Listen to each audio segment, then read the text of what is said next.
G'day everyone, Prep Aussie here. I hope you're all well in whatever part of the world you're watching this video.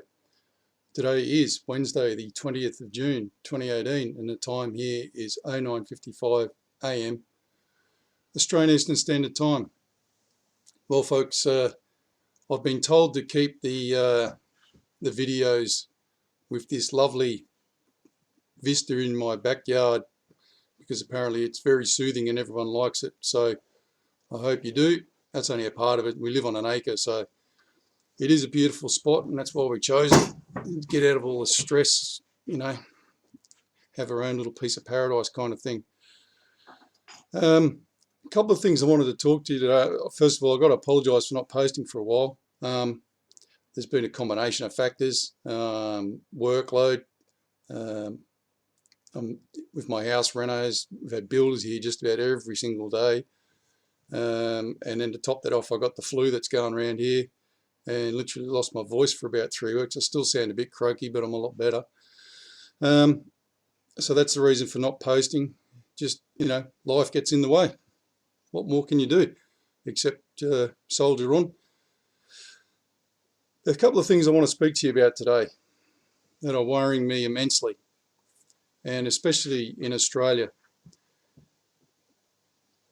And that's got to do with the Australian politics at the moment. I don't know whether you're paying attention or not, but both the Liberals and the Labor Party are strategically getting rid of people. These are people who are actually in government at the moment, and they're actually deselecting them off their ballot papers and putting the people in they want in. This smacks of cronyism at best, and a yes mentality, yes boss mentality from their side of things. You know, these guys obviously want followers, not leaders, and that should worry all of us extremely. I've been keeping an eye on some of the bios of some of these people, and they're very headstrong people, and people don't get on with them very well. Well, sorry, but that's for me, that's a better type of personality than someone who just meekly rolls over and says, yes, boss, I'll do this, whatever you say. I think things came to a head recently with a lot of people on both parties backing this tax plan, and then they've been literally shut down by their own parties, which is just bloody ridiculous. And if you know anything about politics and you understand what I mean, we have this duopoly going on here in Australia where we think we've got two parties, but we actually don't. We have one. And that's becoming increasingly obvious more and more every single day here in this country. So if we keep going the way we're going, you know, you vote for, if I could stress to anyone, vote for an independent. Especially in the Senate. Forget about the House of Parliament, because that's just being run by a pack of wankers who don't give a shit about anybody. But vote independent in the Senate, and vote for people who have got strong minds and wills, because they are the people at the moment that are keeping you and me, or keeping this country's head above water. Regardless of the rhetoric you hear in, you know, mainstream media, this guy's an idiot. He doesn't know what he's doing in the Senate. He's causing problems, blah, blah, blah. Tough shit. I don't care. I hope he's causing loads of problems. You know, like take the recent thing with the One Nation. Don't you think it's kind of ironic that it happened now? Like they're trying to pass all these tax. But if you actually read Pauline Hans's take on all this, why she backed down, it's because the government would not put money into apprenticeships.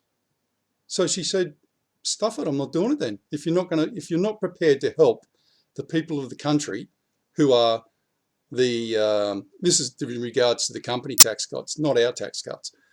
If you're not prepared to put, you know, a couple of $1 million in to help apprentices, then I'm not going to back it then. And the government, you know, so then they zeroed in on the guy who was her number two and promised him the world, and he's back in the tax plan. That's what that was all about. It wasn't to do anything with personalities or anything. She's a party leader. She said, no, I'm not doing that. You know, they had a bit of a ding-dong, which is good.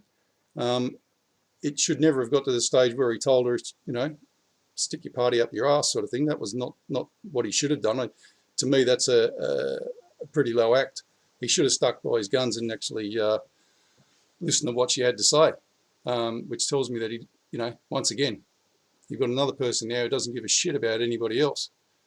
But I just want to touch on the tax cuts. Hang on a second.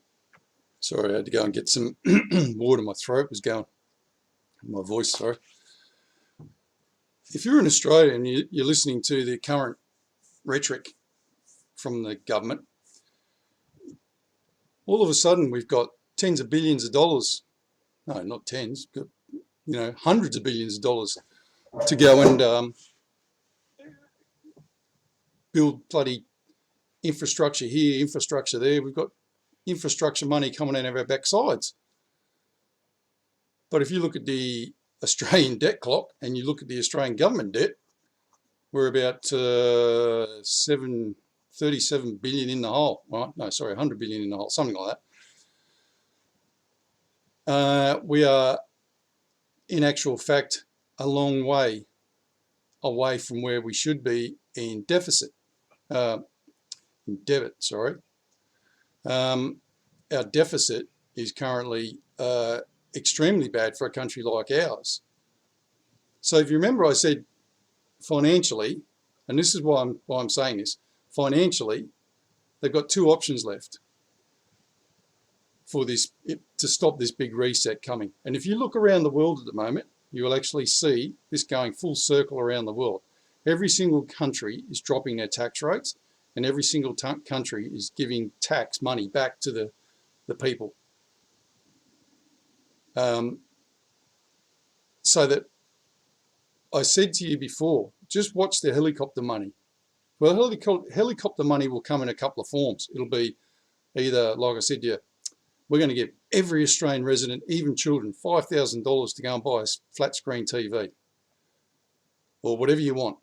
Just keep the country going. It's good for the country, yeah.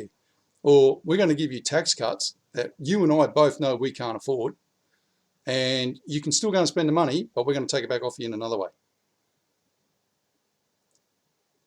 So if you look at the company tax cuts at the moment, now remember, and you can check this out for yourself, go on the BHP and the Rio Tinto manifestos, their financial manifestos, which are due out soon anyway, and you will find that the only tax that BHP and Rio Tinto pay in this country is payroll tax.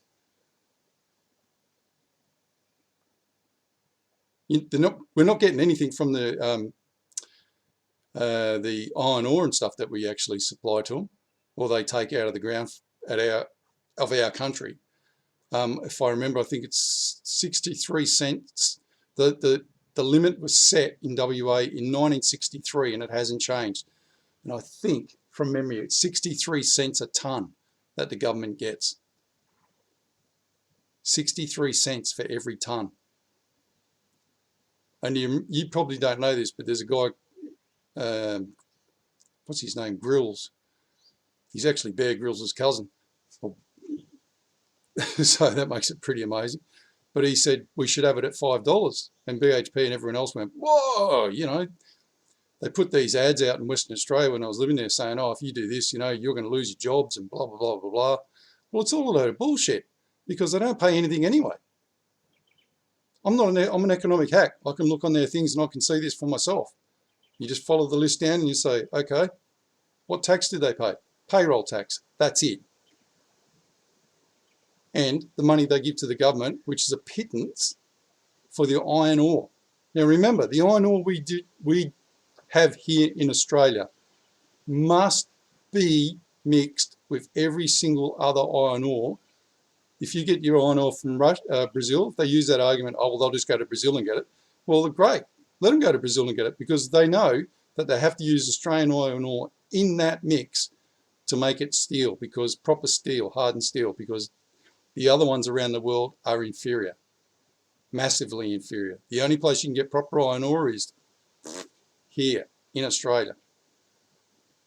So regardless of what they say, but we're actually giving it to them for less than they can get it from anywhere else. So how does that make sense? So my point here is just watch the fine print, folks. They're not giving us anything. Nothing. These people are just doing this roundabout circle thing that just keeps going on and on and on. I'm going to do a big thing on this during the week, and I'm going to set out the Australian debt clock, the world debt clock, and everything else. I'm going to show you exactly how bad this is, which leads me on to my third point, which is obviously prepping.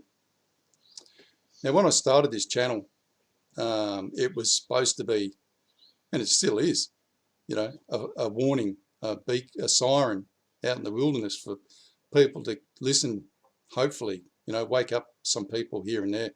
You know, if I've woken up one person, I guess I've done my job. But the big thing is, even the people who, like myself, who are prepared, because it drags on, it's like anything else, because it drags on, you get led into a den of complacency. And it's like, I'll put it over there for the time being, she'll be right. And that is sheer folly. The second thing that you'll do is you'll get complacent and you won't keep your community together. I've said this 100 times before. When this comes, when the reset comes, and I've always said, and I will continue to say, that financial will be first. There will be a financial collapse first.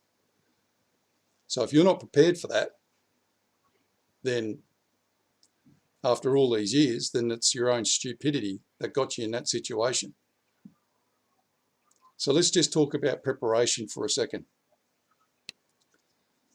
Preparation comes in many forms: mental, spiritual, physical, fiscal, and obviously provisions. And provisions is the one that's going to get most of us into trouble. So take the time now to do your homework and make sure you've got your boxes ticked, because there's something that was said the other day that blew me away, and I was going to say this to you guys today. Just hang on a second, my throat's going again. How many times, sorry, okay, I'll start again. How many trillionaires are there out there? You know, lots of billionaires. Carlos Sim from Mexico, Bill Gates. You know, there's billionaires everywhere. Rupert Murdoch. You know, these guys have got billions. Think about this for 1 second. If you got all the billionaires in the world and put all their money together, it still wouldn't make 1 trillion. I'll say that again, just so you understand what I'm trying to say here. If you got all the billionaires in the world, all their money, and put it all together, it would not make $1 trillion.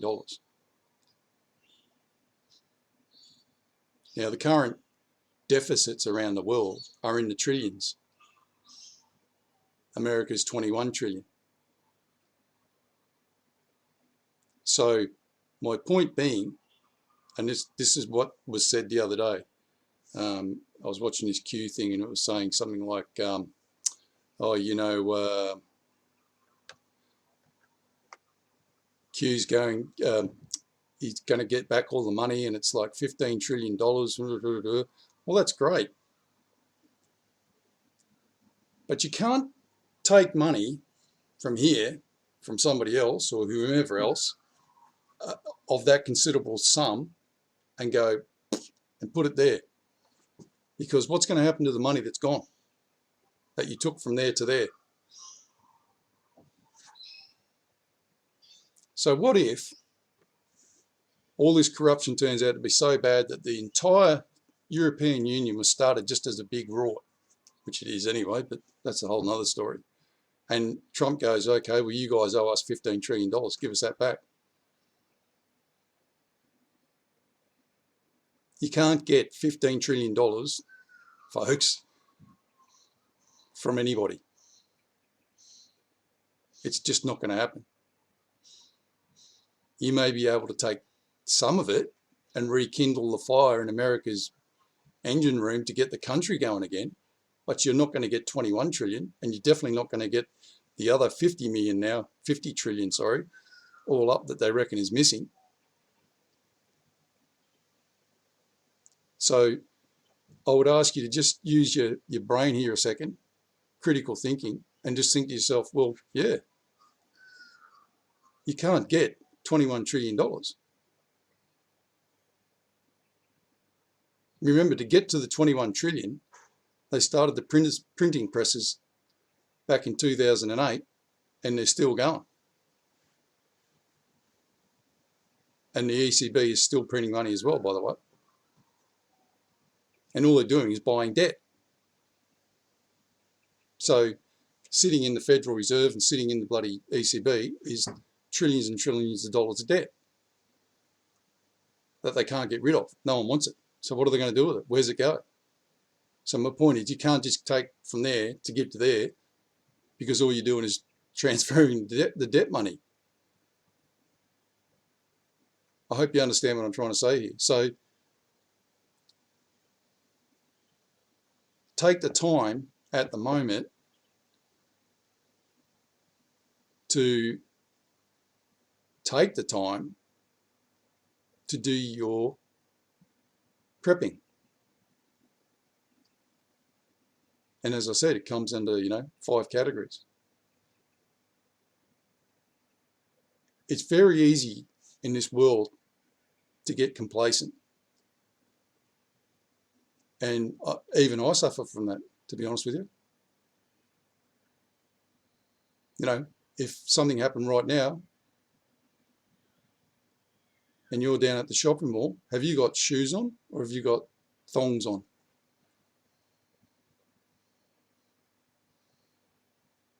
Because you may have to walk 10 k's home, 20 k's home. You might decide to go to Brisbane, or you're down the Gold Coast, go to wherever, and you got to get home. But the roads are blocked. How are you going to get home? You got to walk. All those little things, are you taking, every time you go out, do you take your little prep out bag with you just in case, which has just got a torch, a compass, all your short-term meds that you need for a couple of days, a couple of energy bars in it, whatever you keep in it. It's your preparation pack, your little prep pack that you take with you. All these sorts of things are the things that you get caught out on, folks. And these are the things that I'm hopefully trying to wake people up to. And here's the funny thing, as regards to prep out bags. People call you crazy for taking them out. Mine's a backpack. It's a small little backpack that I bought from Kathmandu. Sorry, my throat's going again. Cost me $20. And it actually folds up into a bum bag. But I take it with me everywhere I go. And if I don't take it, I can guarantee you every time I don't take it, I need something in it. Or my wife, who thinks that we're all crazy, asks me for something out of it. I go, well, hang on, you think I'm crazy carrying this, you don't want anything out of here. Which of course leads to the obvious, don't give me that high horse scenario sort of thing, blah, blah, blah. But anyway, look, I hope I made my point. I'm going to be trying to line up some interviews in the not too distant future. Now that I've got everything back on track, the computer's working, thanks Simon. The camera's working, thanks Simon. Everything seems to be working at the moment, thanks Simon. Can't help him, thank him enough. I haven't been doing any because I didn't want to do any just in case there was some problem with it and it's all turned out pear-shaped again.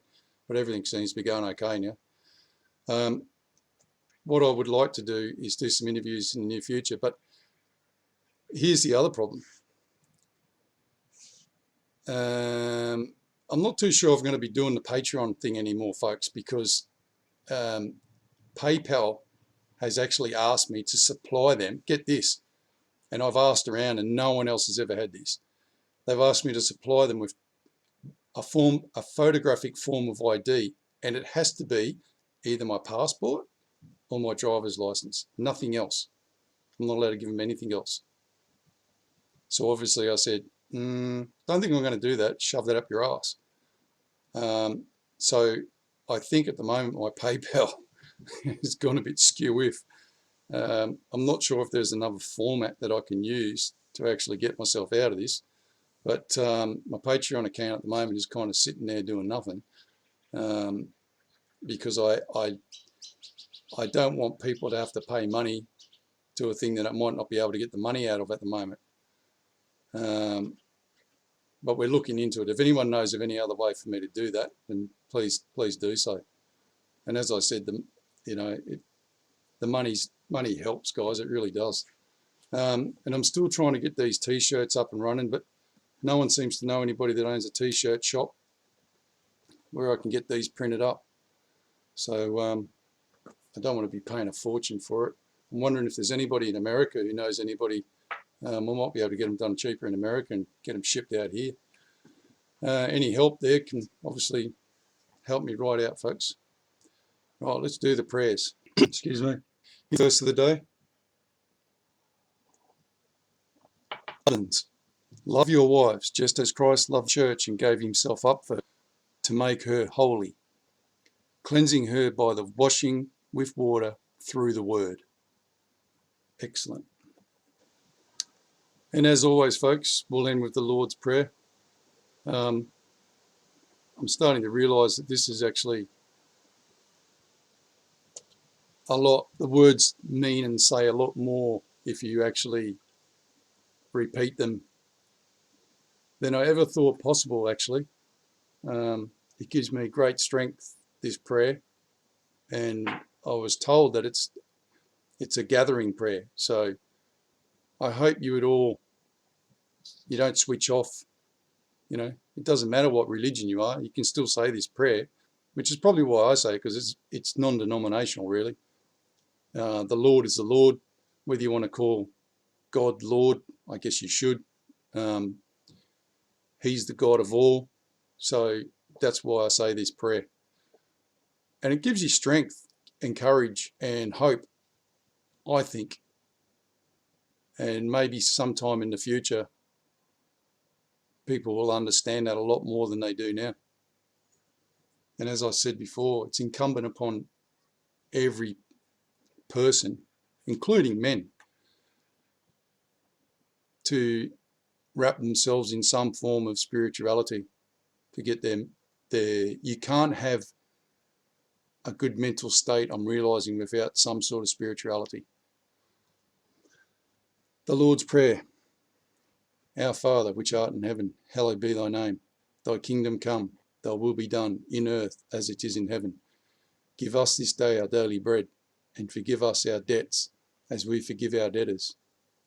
And lead us not into temptation, but deliver us from evil. For thine is the kingdom and the power and the glory for ever and ever. Amen.